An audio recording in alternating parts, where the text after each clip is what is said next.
आप सब पर सलामती हो। ताज सईद का लिखा हुआ है, किसने आकर हमको दी आवाज पिछली रात में, कौन हमको छेड़ने आया है इन लम्हात में। सब्ज पेड़ों की सुने या उनसे फिर अपनी कहें, देर तक उलझे रहे कल हम इसी एक बात में। तेज चलती थी हवा और डोलते थे पेड़ भी, गुफ्तगू उनसे हुई थी एक अंधेरी रात में। माबदों की घंटियां कल एकाएकी बज उठीं, जाने किसने उनको छेड़ा पुरसुकून हालात में। नाज़रीन, मैं हूं यासिर रशीद और आप मेरा व्लॉग देख रहे हैं। नाज़रीन, जंगल में रहने वाली एक मादा चीते ने 2 बच्चों को जन्म दिया। दोनों बच्चे नर थे। जंगल के पास ही ऐसे लोगों की बस्ती थी जिनका पेशा करिया करिया और नगर नगर घूम फिरकर जानवरों के करतब दिखाकर रिज़्क़ कमाना था। उस बस्ती में रहने वाले एक शख्स को भिनक पड़ गई कि जंगल में 2 नए चीतों का इजाफा हुआ है। अब वो हर वक्त इस ताक में रहता कि कब उसे मौका मिले और वो चीते के बच्चों को उठाकर अपनी सर्कस का हिस्सा बना ले। काफ़ी दिन निगरानी करने के बाद उसका दांव चल गया और वो वहाँ से एक बच्चा उठाने में कामयाब हो गया और दूसरे को मादा चीता ने किसी तरह बचा लिया। करतबबाज ने अगले चंद रोज में उस चीते के बच्चे को अपने कारवान का हिस्सा बनाया। दूर दराज के सफर पर निकल गया। काफी साल बीत गए। चीते का वो बच्चा जवान होकर मदारी के इशारों पे खूब करतब दिखाने लगा। मुख्तलिफ इलाकों में करतब दिखाते दिखाते एक दिन वही कारवाने सर्कस आराम करने और नए जानवरों का शिकार करने की गर्ज से घूम फिरकर वापस उसी जंगल किनारे वाली बस्ती आन पहुंचा। सर्कस के मालिक ने वापस आकर बस्ती में अपने रहने की जगह को आबाद करने के बाद सर्कस के तमाम जानवरों को एक खुली जगह पर कैद कर दिया, जहां वो एक मखसूस हद तक आजादाना घूम फिर सकते थे, मगर वहां से फरार मुमकिन नहीं था। उधर बस्ती में करतबबाज के जानवर पहुंचे और उधर जंगल में मादा चीते को अपने जिगर गोशे की महक ने आन दबोचा। अपने लहू की खुशबू से उस पे वाजे हो चुका था कि उसका खोया हुआ दूसरा बेटा कहीं आसपास ही है। उसने खुशी से अपने दूसरे बेटे को बताया कि बचपन में तुम्हारे भाई को शिकारी छीन के ले गया था, अब मुझे उसकी खुशबू कहीं आसपास ही महसूस हो रही है। तुम ऐसा करो, जंगल के साथ वाली बस्ती में जाके देखो, इस तरह की निशानी वाला अगर कोई चीता मिले तो उसे बताना कि वो तुम्हारा गुमशुदा भाई है और उसकी माँ जंगल में इंतजार कर रही है। उसे जंगल की आज़ादी के मुतल्लिक सब कुछ बता के हर मुमकिन तरीके से अपने साथ लेके आना और अपना ख्याल रखना कि कहीं तुम भी शिकारी के दाम में ना आ जाना। जंगली चीता अपने भाई को तलाश करते हुए उस तक जा पहुंचा और वो ये देखकर हैरान रह गया कि वो तो हूबहू उसका अक्स था। उसने अपने आप को एक महफूज मकाम पर रखते हुए अपने भाई को पुकारा। जब वो उसके पास पहुंचा तो जंगली चीते ने बताया कि वो उसका गुमशुदा भाई है और उसकी माँ वहां जंगल में उसका बेताबी से इंतजार कर रही है। इसलिए थोड़ी कोशिश तुम करो और थोड़ी मदद मैं करता हूं तो तुम्हें यहां से आजाद करा लेता हूं। सर्कस वाले चीते ने जंगल से आए चीते से सवाल किया, वहां जंगल में रहने और खाने पीने का क्या बंदोबस्त है? जंगली चीते ने जवाब दिया, पूरा जंगल हमारा मस्कन है, जहां हमारा दिल करे हम वहां डेरे डाल लेते हैं और जब भूख लगे तो अपनी मर्जी से शिकार करके खाते हैं। मुझे पहले मेरा बाप फिर मां शिकार का ताजा गोश्त ला के देती थी, अब मैं खुद ही शिकार पे झपटता हूं और मां बाप को खिलाता हूं। यह सुनकर सर्कस वाला चीता हंसने लगा, कहने लगा कि चंद बोटियों की खातिर अपनी जान को खतरे में डालना कहां की अक्लमंदी है। मुझे मेरा मालिक रोजाना सुबह के वक्त 2 जिंदा मुर्गियां खाने के लिए देता है, शाम को किसी जानवर का गोश्त ला देता है। मैं नगर नगर की सैर करता हूं, आराम से रहता हूं। गर्मी, सर्दी और बारिश जैसे मौसम में मेरा मालिक मेरी हर तरह की हिफाजत और आराम का बंदोबस्त करता है। मैं कोई पागल हूं जो इतनी आसाइशों को छोड़ के तुम्हारी फर्जी कहानी पर यकीन कर लूं और यह बताओ कि तुम्हारे जिस्म पे जख्मों के निशान क्यों हैं? जंगली चीते ने कहा कि शिकार के साथ गुथम गुथा होते हुए अक्सर ये जख्म लगते रहते हैं और मैं जब इन जख्मों के साथ शिकार को दबोचे हुए अपने बाप के पास जाता हूं तो वो बेहद खुश होता है और मुझे भरपूर दाद देता है।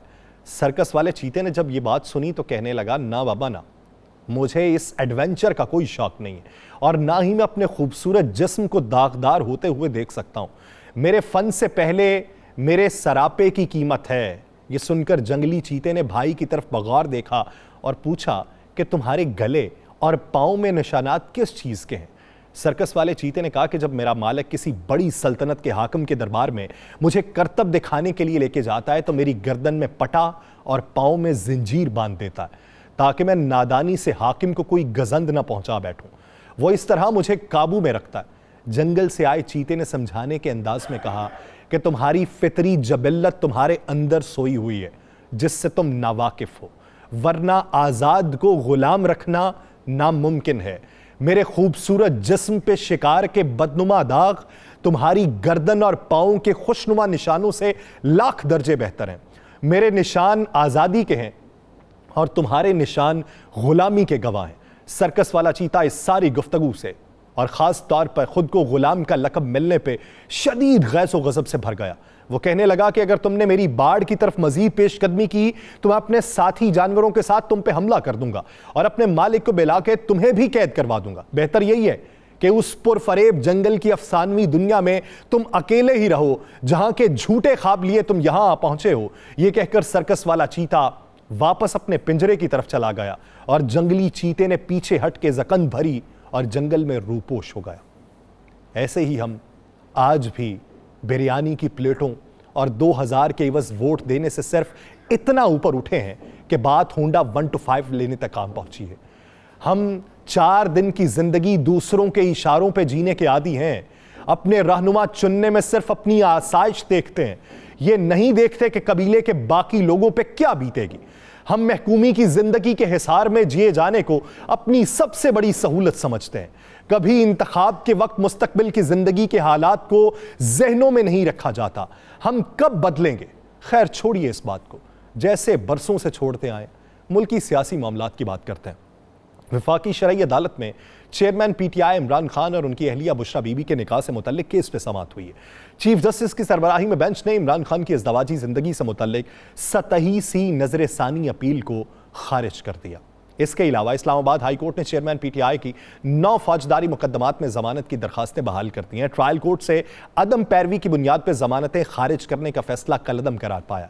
बुशरा बीबी ने जेल में चेयरमैन पीटीआई की सिक्योरिटी और तहफ़्फ़ुज़ के लिए इस्लामाबाद हाई कोर्ट से रुजू किया। लतीफ़ खोसा एडवोकेट के तवस्सुत से दायर दरखास्त में मौक़िफ़ इख्तियार किया गया कि खदशा है कि चेयरमैन पीटीआई को जेल में खाने के जरिए जहर दिया जा सकता है। घर के खाने की इजाज़त नहीं दी गई जैसा कि माजी में कैदियों को सहूलत दी गई। जिम्मेदार मेडिकल ऑफिसर के जरिए खालिस खुराक की फराहमी को यकीनी बनाया जाए। मिलावट ज़दा खुराक शौहर की जिंदगी के लिए नुकसानदेह हो सकती है। मेरे शौहर को जेल मैनुअल के मुताबिक वो सहूलियात भी नहीं दी जा रही जिसकी वो हकदार है। जेल में सहूलियात की फराहमी से मुतल्लिक अदालती हुक्म पर अमल दरामद करवाया जाए और मेरे शौहर के साथ जेल में गैर इंसानी सलूक आइन के आर्टिकल 9 और 14 की खिलाफ वर्जी है और उनको जेल में वॉक और एक्सरसाइज की सहूलत भी फराहम की जाए। ये मामला है चेयरमैन पीटीआई से मुतल्लिक। दूसरी तरफ बात करते हैं पाकिस्तान मुस्लिम लीग नून की। पाकिस्तान मुस्लिम लीग नून की चीफ ऑर्गेनाइजर मरियम नवाज ने कहा है कि पाकिस्तान से नवाज शरीफ की दी हुई तरक्की निकाल दें तो बाकी खंडरात बचेंगे। लाहौर में मुस्लिम लीग नून यूथ के रजाकारों के इजलास से खिताब में मरियम नवाज ने कहा कि निज़ाम की इस्लाह और अवाम की फलाह नवाज शरीफ का मकसद है। उन्होंने कहा नवाज शरीफ भी आप और अवाम से ऐसे ही मोहब्बत करते हैं। 21 अक्टूबर को अवाम साबित करेंगे कि कायद सिर्फ नवाज शरीफ हैं। उन्होंने कहा कि नवाज शरीफ पाकिस्तान को बहरानों से निकालने आ रहे हैं, वो मुल्क के जख्मों पे मरहम रखेंगे। उन्होंने कहा हमेशा नवाज शरीफ को खुदा ने सुरखरू किया और इस बार भी करेंगे।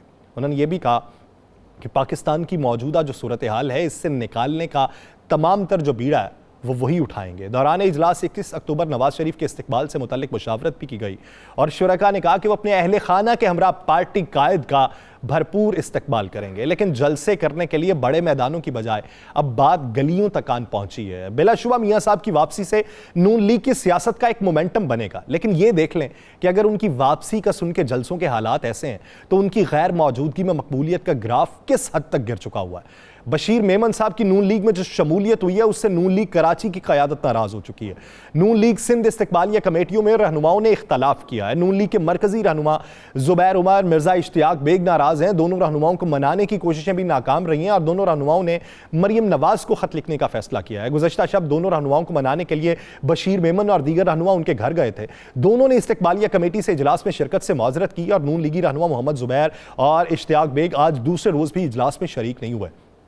गुज़श्ता रोज़ का जो इजलास था उनको मनाकर लाने के लिए मुलतवी किया गया था, लेकिन दोनों रहनुमाओं ने इजलास में फिर से शिरकत से माजरत कर ली है। मीनार पाकिस्तान जलसे में शहबाज शरीफ समेत किसी दीगर रहनुमा का खिताब नहीं होगा, यह मुशावरत के अंदर है। नून लीग ने इससे कबल इस्तकबाली स्टिकर्स जो भी थे उनको भी नवाज शरीफ साहब तक महदूद रखा है। अब आप ये देख लें कि 16 माह की हुकूमत छोटे भाई ने की, उसका नाम हज़फ है, जिसे स्पीड के नाम से, शहबाज स्पीड के नाम से मंसूब किया जाता था। पंजाब की तरक्की के हवाले से बबांगे दोहल जिसकी बातें हुआ करती थीं, लेकिन अब आके सूरत हाल ये है कि तस्वीर रहेगी मियां नवाज शरीफ की, यानी एक अगर बेड़ा गर्क कर चुका है तो दूसरे की तैयारी है। दूसरे को किस हद तक इस्तकबाल के लिए अवाम आते हैं और अवाम को ये सोचना है कि अगले इंतखाब में किसका इंतखाब करना है, ये ज़रूरी है। बसूरत दीगर सर्कस के शेर जैसी ज़िंदगी जारी व सारी है, उसी पे इत्मीनान से बैठे रहिए। मुझे दीजिए इजाज़त, अल्लाह निगहबान।